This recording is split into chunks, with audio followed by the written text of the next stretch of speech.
Vamos estar falando sobre homossexualidade.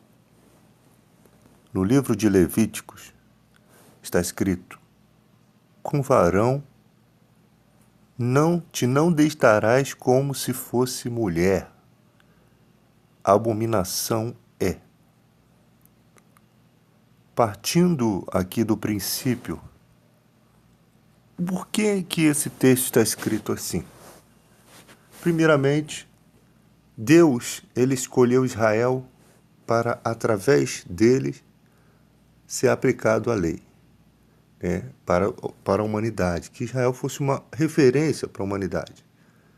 Então Deus começa a colocar leis para que eles não se contaminassem de acordo com os povos que viviam, né, ao seu redor, os egípcios, né? Então Deus, sabendo das loucuras do pecado, até onde o homem chega, né, na sua inflamação carnal, ele começa a colocar leis, e parece até um absurdo. Nem te deitarás com um animal. Para você ter ideia, o homem chega a certos níveis de comportamento sexual que são tão abomináveis que Deus institui leis, sabendo o que os egípcios e outros povos já faziam. Você imagina você nascendo numa cidade como Sodoma e Gomorra, por exemplo, e você nasce naquela cidade já contaminado pelas leis do lugar. Tudo é permitido. Então, onde vai entrar a lei de Deus num lugar que está totalmente contaminado? Porque você já nasce naquele contexto, já nasce às vezes o cara já sendo abusado sexualmente, já achando que a vida é aquilo. Então é uma bagunça só e não tem espaço para Deus no coração, porque a pessoa já nasce inflamado, contaminado pelo mal ali, pelo pecado. Que o mal está ali, envolvendo tudo aquilo, né? E então, a primeira coisa que a pessoa tem que entender é a percepção do que é ou não é pecado. Se o homem pudesse se deitar com outro homem, muitas pessoas iriam questionar a Deus se a lei de Deus permitisse. Porque os médicos sabem que na anatomia humana, o que se usa para sexualidade entre dois homens não é um aparelho reprodutivo. Então, pela natureza, pelo natural, o homem tem capacidade de compreender que Deus está certo em não permitir que um homem se deite com outro homem. Porque não é um aparelho sexual que é usado nas relações sexuais. Pela natureza, simplesmente, se não houvesse a lei, a pessoa seria capaz de compreensão pela natureza. Fora outros requisitos, né? Outras coisas, né? Lugar onde tem sujeira, onde tem bactérias, causaria doenças. Então você percebe que a sodomia, essa prática, tanto para homo ou quanto para heterossexual, é pecado. Os sodomitas não herdarão o reino de Deus. Agora, vamos entender uma coisa. Pelas falas de Jesus Cristo, ele disse: o que é nascido na carne, da carne é carne. E o que é nascido do Espírito é Espírito. A pessoa, quando ela está em Cristo, ela é uma nova criatura. Ela é uma nova criatura. E o Espírito Santo é um só para todas as pessoas. Ele precisa brilhar no coração das pessoas da mesma forma. O que as pessoas acham, e o achismo não é a compreensão da realidade dos fatos, é que o cara, ele é homossexual porque ele decide ser homossexual. Isso não é uma verdade. Você sendo heterossexual, você já imaginou você dizendo: a partir de hoje eu sou homossexual? Lógico que não. Então dá para se perceber que há alguma coisa errada nessa compreensão. Porque Não tem como um heterossexual dizer, a partir de hoje eu vou ser homossexual. Isso vai contra a própria integridade dele, ele está ferindo a sua própria integridade, ele não tem como escolher isso. Então, há algum sentimento envolvido, há desejos envolvidos, há coisas que modificaram e nós não sabemos que coisas são elas. Que influência o mundo espiritual exerce, se há algum problema. Então, a pessoa... Você sabe que tem gente que não se aceita como homossexual. Existem pessoas que se aceitam e tem gente que não se aceita. Não se declara, não se aceita. Mas o ponto máximo que eu quero te dizer é que Deus não deixa de amar as pessoas por elas serem pecadoras. Ele não quer que as pessoas vivam no pecado, porque Jesus se manifestou para tirar os pecados do mundo. Então, eu não sei se eu posso até usar esse texto, né? Que nada é impuro, salvo para aquele que acredita ser, porque o problema é a lei que está na mente dessa pessoa. Ela entende que aquilo está certo, está errado. Ela entende que aquele caminho não pode ser o caminho trilhado por Deus. Quando você nasce do Espírito, você se inclina para as coisas do Espírito. É uma libertação que as pessoas precisam ter. Porque, primeiro, há uma diferença muito grande entre quem não nasceu do Espírito e quem nasceu do Espírito. Primeiro, quando você lê os textos bíblicos, Jesus já começa a falar da destronização de Satanás. Né? Se eu expulso os demônios pelo dedo de Deus, certamente a voz é chegar do reino de Deus. Quando o valente guarda armado a sua casa, em segurança está tudo quanto tem. Mas sobrevindo outro mais valente do que ele, o vence-o, tira-lhe toda a armadura em que confiava e reparte seus despojos. Quem não é contra mim, quem não é comigo é contra mim, quem comigo não ajunta espalha. Quando o espírito imundo tem saído do homem, anda por lugares secos, buscando repouso, e não o achando diz, tornarei para minha casa de onde saí. Chegando a achar varrida e adornada, então vai e leva consigo outros 7 espíritos piores do que ele, e entrando habitam ali, e o último estado desse homem é pior do que o primeiro. Nós percebemos que no Novo Testamento, Jesus já destronizando o mal, porque ele é mais valente do que o próprio Satanás, os demônios, o império das trevas, ele tem uma certa valentia a ponto de guardar armado a sua casa. Ele considera o ser humano como sua morada. Ele não possui corpo.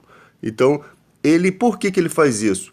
Porque ele acha o lugar, né? Quando o espírito sai do homem, ele retorna, né? E anda por lugares secos buscando repouso, não acha, e ele diz, tornarei para minha casa. E chegando na sua vida, ele acha tudo adornado, tudo varrido, tudo normal. Mas sem a presença de Deus, sem nenhuma resistência espiritual. Porque ele é o príncipe desse século. Então ele leva 7 espíritos para dominar você. Então ele habita, e o último estado desse homem é pior do que o primeiro. Então, quando você vem para Jesus, saiba que o mais valente do que o valente está destronizando o mal na sua vida. Então tem que haver uma libertação. Tem que haver uma libertação na sua vida. Não estou falando que é libertação da homossexualidade, estou falando libertação geral, de tudo, de todo o pecado, da consciência do pecado, da consciência do mal, de tudo, de tudo. A partir daquele momento você está em Cristo, você é nova criatura. Colossenses 1,13, ele nos tirou do império das trevas e nos transportou para o reino do Filho. A partir daquele momento, você espiritualmente nasceu de novo.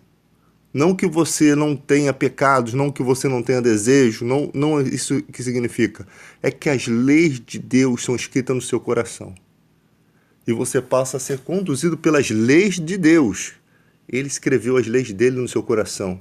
O Espírito Santo começa a te ensinar a vencer o pecado. Ele te mostra o que desagrada a Deus, pelo caminho que você precisa andar. E isso é com todo mundo. Não pode ser com uma parte de pessoas só. Quem está em Cristo, nova criatura é. As coisas velhas se passaram, eis que tudo se fez novo. Essa é a palavra poderosa de Deus. Tudo se fez novo. Quando ele fala isso, ele não está estipulando metade vai ser nascido de novo e metade não vai. Está dizendo que quem é nascido. Se você é nascido de Deus, com certeza você se inclina para as coisas de Deus. Com certeza o Espírito Santo vai trabalhar na sua vida, te dando a consciência e te libertando, te dando forças. Porque maior é o que está em nós do que o que está no mundo. É preciso você acreditar nas Escrituras, né? Então, o poder de Deus dentro de você é o que vai fazer você destronizar o mal, Jesus destronizar o mal por você, porque a gente não tem capacidade de vencer o valente. Só quem é mais valente do que ele. Então Deus te tira do império das trevas, Colossenses 1,13, e transforma para o reino do Filho. Você é selado pelo Espírito Santo, tem a marca. Aí a partir de hoje vamos ver o que é realmente, o que eram aquelas coisas que faziam a pessoa ir pelo caminho errado. Se elas são destronizadas. O mal, você tem passagem na Bíblia aqui, no próprio Lucas, que 11:14, né? Um menino aqui, o mudo, que quem causava a mudez dele era o demônio. Em Lucas 13:10, uma mulher encurvada, que quem causava a corcunda dela, fazia ela ficar corcunda, era o espírito de enfermidade. Então você vê as atuações do mal sobre o corpo humano. Você imagina, ele pode causar, fazer uma pessoa ficar corcunda, ele pode fazer um jovem ficar mudo, ele pode jogar um jovem na água e no fogo para o matar, causar tendências suicidas. Imagina o que o mal pode fazer, os demônios podem fazer na vida das pessoas. Na mente, na consciência. Nós não sabemos todos os ardis de Satanás, nós não entendemos. Nós não podemos dizer algumas coisas a Bíblia nos relata do que o mal, ela não dá todos os relatos do que o mal é capaz de fazer na vida das pessoas. O mal é capaz de fazer as pessoas adivinharem as coisas, como lá o Paulo encontrou uma mulher que adivinhava as coisas, dava muito lucro, apoiava a idolatria lá em Atos 20, eu acho. Apoiava a idolatria porque fazia um nífer de prata da deusa Diana e ganhava o dinheiro com as profecias dela. E quando Paulo expulsa o demônio dela, ela parou de adivinhar tudo. O demônio que fazia essa influência espiritual na vida dela. Agora você imagina, você nasce com um dom que você acha que é divino, até o dia que você encontra um servo de Deus e descobre que aquele dom não tem nada de divino. Porque se fosse de Deus, ninguém podia expulsar, né? O dom, ninguém pode tirar o dom de você se não é de Deus. Se o dom é de Deus, não tem como. Então nós não sabemos toda a capacidade do mal. Nós entendemos algumas coisas que são citadas na Bíblia, mas a compreensão que Deus quer nos dar é que o mal exerce influência sobre a humanidade. O mal, vou repetir, o mal exerce uma grande influência sobre a humanidade. É isso que Jesus está querendo nos mostrar. Que o homem sem o Espírito Santo, ele não tem forças. Agora, quando você é liberto, quando você aceita Jesus, você é nova criatura, ele te tira do império das trevas, te transporta para o reino do Filho, te sela, Efésios 2:3, te sela com o Espírito Santo, com a marca do Espírito Santo, o selo da promessa. Você se torna propriedade particular de Deus, você se torna co-herdeiro com Cristo, você vai reinar com Cristo. A libertação, para quem vai viver na fé, o prêmio da sua vocação, o prêmio é muito grande. Por isso que a luta também é grande. Você vai reinar com Cristo, você vai ter uma coroa não igual a de Cristo, porque ele é rei dos reis e senhor dos senhores. Mas você é co-herdeiro, você herda a mesma vitória de Jesus que ele alcançou no Calvário, de ser rei dos reis e senhor dos senhores. Ele herda e você herda junto com ele, como um co-herdeiro, porque você se torna um colaborador, um cooperador da obra, né? Às vezes você pensa assim, por que que Paulo sofreu mais do que os outros? Porque talvez Deus queria colocar Paulo num local celestial, né? Numa situação celestial muito mais excelente. Então ele precisava fazer muito mais para que as suas obras, porque nós não somos salvos pelas obras, mas as suas obras rendessem um galardão ao qual tão maravilhoso que ele ocuparia o local celestial que Deus gostaria que ele tivesse. É assim que eu penso, né? Porque existem diferenças, né? Entre quem tem mais obras do que quem tem menos obras. Existe diferença. A salvação ela é um dom gratuito de Deus, mas o prêmio é diferente, né? O galardão é diferente. Muitos vão se apresentar diante do tribunal de Deus, não para serem julgados, mas para receber de Deus tudo o que fizeram pela vida. É tesouros no céu que foram acumulados. É bem importante ter essa compreensão. Porque tem pessoas que acham que vão ser salvas pelas coisas que fazem. Não, a salvação é gratuita. É tão gratuito que às vezes a pessoa se recusa a receber. Ela começa a pensar que não, tenho que fazer isso, se eu parar de dar dízimo, se eu parar de dar oferta, Deus não vai me salvar. É como se a pessoa não aceitasse a Jesus. Tem coisas que o ser humano é tão bitolado, né, que isso atrapalha. A fé não tem nada a ver com o sentimento. Se Jesus está dizendo, se confessardes os pecados e deixar o pecado, você alcança a misericórdia. Mas tem gente que foi ensinado assim, se você fez um voto a Deus e não cumpre, Deus está contra você, você está contra Deus. Aí aquela pessoa ela começa a fazer o voto, né? Isso na mente dos perversos aí do evangelho. E não dá resultado, nem pode dar resultado, porque Deus não vai apoiar uma obra suja. E aquela pessoa começa a voltar ao passado, ela começa, então, o culpado sou eu. É alguma coisa que eu fiz que está me atrasando nisso aí, alguma coisa que eu fiz está me empatando de Deus me ouvir. Aí começa a ler texto, nossos pecados fazem separação, impede a Deus de nos ouvir, fazem separação entre nós e Deus. E ela começa a se enrolar toda naqueles textos bíblicos que ela mal entende. E o mal na mente dela ali, ó, só trabalhando. E ela sempre tem uma visão ruim de Deus. Ela não aceita, que é simplesmente confessar e deixar o pecado. Você confessa um pecado hoje, você deixa, aí você vai seguindo, lá na frente tu cai no mesmo pecado, cara. O ser humano é totalmente estúpido. Cai, mas não quer dizer que você não vai alcançar misericórdia de novo. Quer dizer que Deus, ele conhece o seu coração, ele sabe que você não está tentando lhe passar a perna. Deus é muito sábio. Lógico que não precisa nem dizer muito sobre isso. Porque Deus conhece o nosso coração, sabe dos nossos esforços, sabe dos nossos desejos, da nossa intenção, da nossa motivação.